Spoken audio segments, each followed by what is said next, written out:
RSG Philippines. Okay, so this is big, right? Albert on this jungle Benedetta. How does that play in through the game? Gideon, I know you're excited about the Benedetta pick. Yes, I'm extremely excited. And I think Albert is one of the few players that make these mechanically difficult heroes to work. Lancelot, he's made it work, and he's also made Benedetta work, so I have no doubt about that. He's going to be very confident in this game. However, let's talk about the draft from RSGPH. I think Light picking up the Cho, and especially as that fourth pick, was really smart because it's more of a denial pick than a comfort pick. It just so happens to be a comfort pick, but it denies so much compromise from their composition. Now, Demon Kite isn't going to be threatened by way of the dragon, and Aqua can't be cancelled as easily. They have to expand a Flicker, at the very least, coming in from Vin.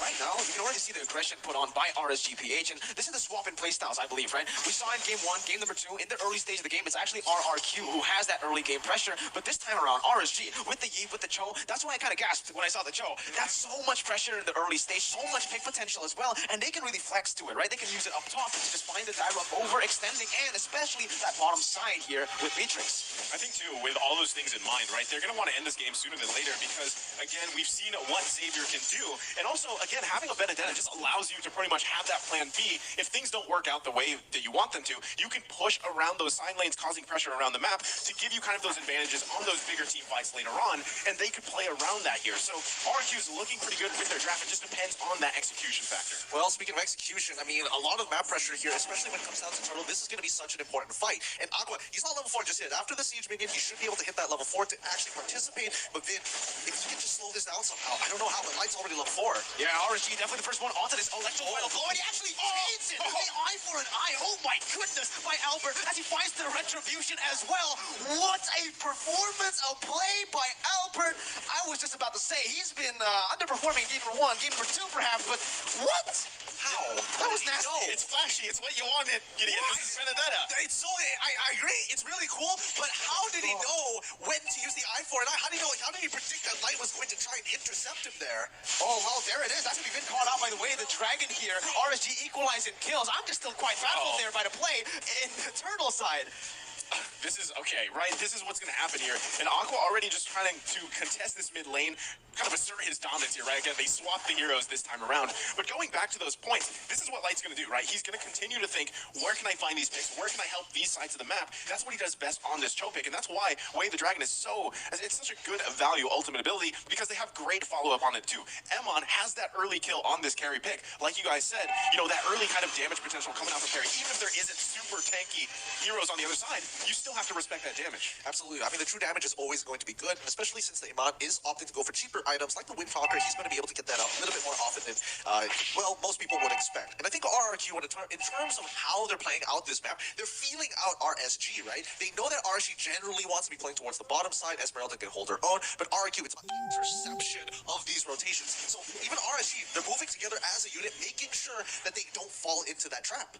Especially now that, looking at it, RSG Philippines, they still have the pressure, right? Albert made one good play there to secure the turtle, but speaking of fundamentals, RSG definitely had the better position to take that turtle, right? So RQ, they need to find these little openings that I feel like is going to be really hard now that he has gotten that play in early on.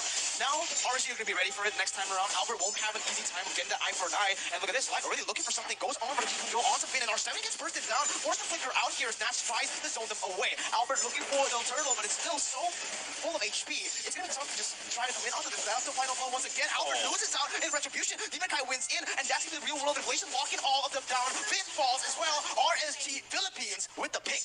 Okay, so that didn't go in their favor, right? Also, you can see Aqua just finding that great positioning on that real world relation to set up to. Also, meanwhile, that whole time that was happening, at the bottom lane, Emon and Skylar going at it. Emon forced Skylar back here, so he's already got that nice advantage, and they could be making a play here now. Oh, Light so on point the way the dragon, but Skylar is still able to actually get that traded out by Albert. Still, though, this gold lane matchup is going to favor Iman now that he has that kill on him. Yeah, I mean, he's got 2 kills, as a matter of fact, and I don't think that it's going to be very easy for Skylar unless Iman makes a significant mistake or gets a little bit of support from the rest of his team. In the meantime, I think that RSGPH are in prime position, right? They're in really... Oh, Iman gets out, no problem. But yes, RSGPH are in prime position because RRQ is forced to look for these engagements, forced to look for these 50-50s against RSG to try and coin flip as much as they can until they start profiting off of these picks. Wow, what a pick once again there. Vin reads it out, but Light goes in for the way the dragon kicks Skylar back. No, he doesn't even need it here. He goes for Vin, he takes one turret shot and will fall. Vin's still able to survive right now. That's going to be Mystic Field and Electro final blow to come at it to follow it through. And Mon just dishing out so much damage to zone these members away. But RRQ, they find a favorable trade. That was a great just play coming out from RQ. Each member actually, as they find very high-value targets here of RSG Philippines. So this is what they needed, right? They needed to get Skylar a kill because he had such a hard time in the early phase. That one kill will benefit him, especially as he's running this weapon mastery here. Emon. Yeah, down below, Emon, off the wind of nature, Dawning Light coming through. Oh, goodness. Whoa, I thought it was going to be an outplay by Emon, but R7 again reads that flicker with a flicker of his own up top. Turtle going to spawn. RSG looking for it now, but RRQ as well. Light on the back side of it. He's looking for Skylar here in this engagement. He has the flicker and goes in for the Shampoo and the Dikundo. Turtle taken down by Demon Kite. RSG still in the lead. Oh, what a breather. What a breath of fresh air coming in from RRQ Hoshi as they find very important kills to get back in towards this game. A huge outplay coming in from R7 as well. To top it all off, just give them what they need. Now, for RSGPH, they still are in a comfortable position, right? Like, yes, we did lose a couple of members. Maybe it could have been a little bit cleaner, but look at the damage coming out from Iman. He's already 5.6k into this game, only 7 minutes and 30 seconds in, and he's topping the damage charts. This though, that's going to be a teal play by Light, trying to maneuver here. Gets Style. Oh my god, that flicker out.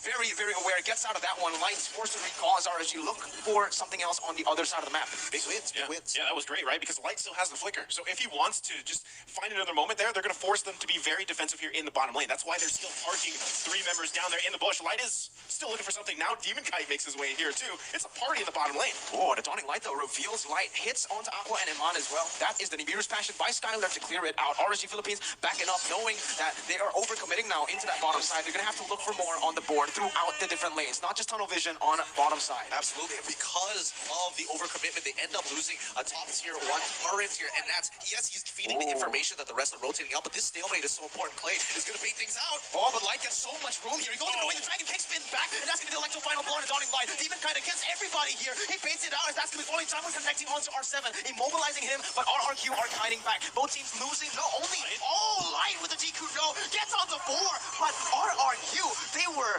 able to actually punish him for that with no follow-up from the other RSG members. Yeah, they gotta respect. I mean, the damage is there for RRQ, right?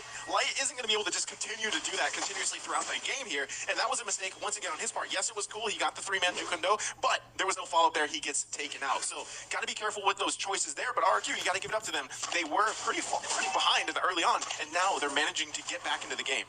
Actually, let's just take a step back. I don't think it necessarily was a mistake. I do think that RQ Hoshi were playing such a baity style. I mean, with the items so far, it looks like it's going smoothly for now, but if we could just take a step back, right? We're seeing that, R7, he's diving, he's trying to jump forward. He doesn't actually connect onto Nats. He starts walking away, and RSG are thinking, yeah, they've used such key abilities. Let's go back in. And that's when Skylar, who's been waiting patiently in the brush this entire time, gets the initial punish. I don't blame Light for that move, and I don't blame Nats as well, but you have to admit, RSG needs to start recognizing these patterns from RRQ Hoshi. They have to respect whether or not they're purposely throwing their abilities out to bait them and coax them into a fight.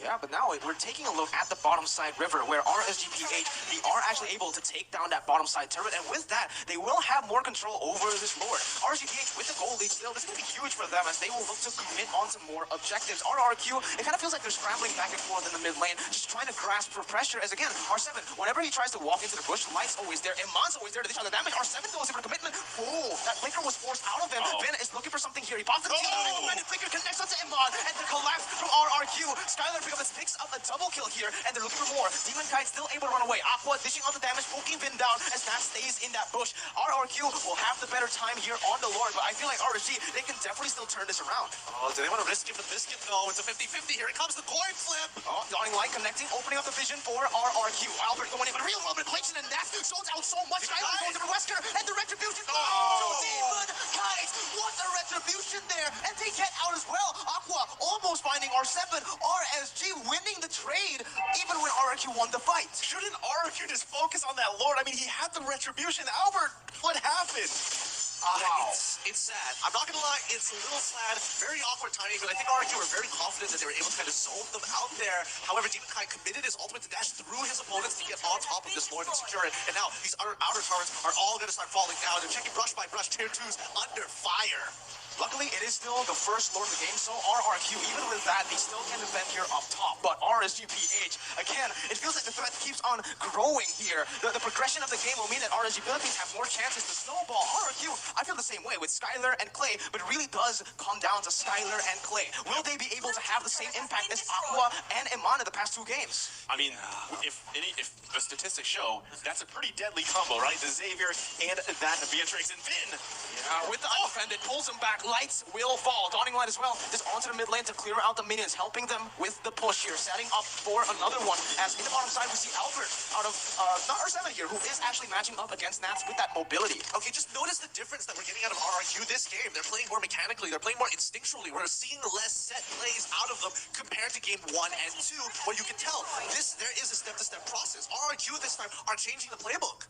I mean, you gotta give it to Finn here, man. Finn is finding play after play. This is the power of having that Ruby, right? This is almost, you could consider, like you said before in the draft, right? Very similar to a Franco, where you have a lot of threat potential when that flicker is up, because you can make some great plays. And we're seeing Skylar actually have a good follow-up through, and now he's got more kills. Look at it, he finds the way. The Dragon, they pick up Finn here. They're looking for more. Even Kai dodging away from everything. Skylar in the midst of it all will fall. That's a shutdown. They're looking for more. Clay still able to kind of away, but Aqua with the flags and a sprint to take him down. Albert now alone, left inside of his own base as Nats comes through and picks up a double kill inside of the base turret. RSG wipe RRQ out. This is huge. RSGPH consistently finding the kickbacks against RRQ, and they should be able to guarantee at least 1 inhibitor turret here if they dedicate the damage to do so. Vince walking up, 2 more seconds until R7. They're going to respect it and leave the next wave to do the job.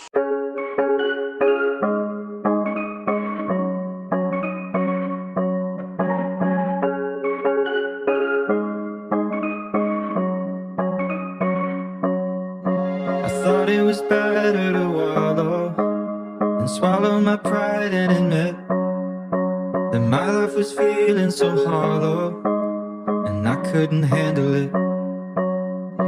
So I called a couple of friends and a caring specialist,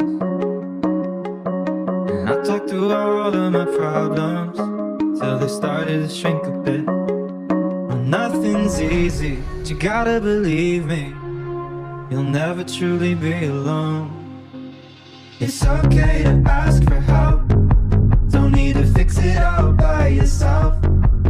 It's okay to find a friend to lean on and talk it out, talk it out. It's okay to ask for help instead of holding on to how you felt. So don't be afraid to go on and reach out. It sounds conflicting, but being sad can be addicting. Even when it's awful, it's still easier than committing